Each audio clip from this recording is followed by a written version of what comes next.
I know a lot of you have been patiently awaiting more news from XOK Games on their upcoming title Earthblade. We got an update a few days ago, and it's definitely not coming out this year, which I don't think is really a surprise to anyone, honestly, but it is always nice to hear from the team about their progress and see what they're up to.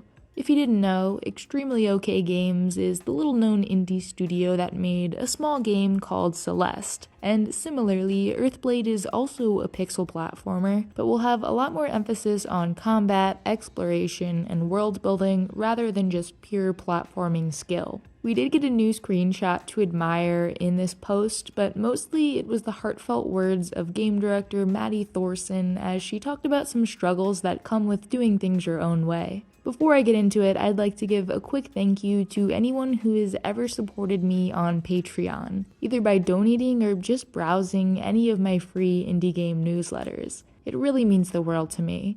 So the team had hoped to be announcing a release date at this point in time, but instead they ask for our patience as they try their best to, quote, make this video game that appears to be stubbornly determined to not get made. But they are certainly making progress, and they've even hired a new game designer named Kyle Pulver to help them out.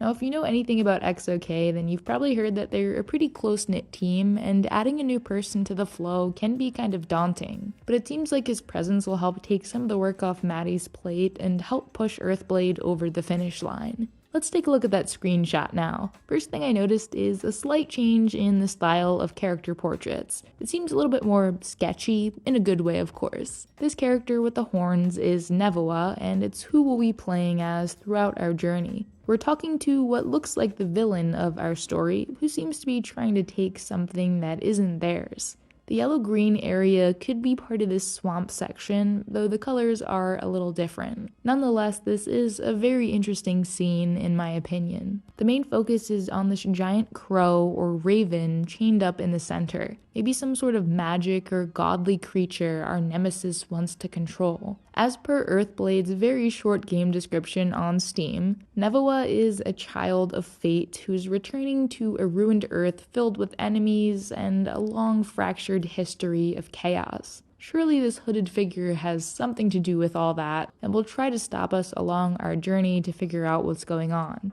Not everyone is out to get us, though. This here is Oliver, a brooding musician whose electric lute actually appears in some of the songs in the game's soundtrack, and this backpack-wearing adventurer is called Kato. There's one last character we've seen in a screenshot from I think over 2 years ago at this point. They haven't been named, and who knows, might not even be in the game anymore, but they have a cool cape on, and I really like all the characters' clothes and hair and vibes in general. Something I just noticed is the similarity between the flowers in this picture and the ones from the most recent screenshot. These appear to be a dead or dying version of this healthy flower, and it makes you wonder, what happened in between these two moments in time?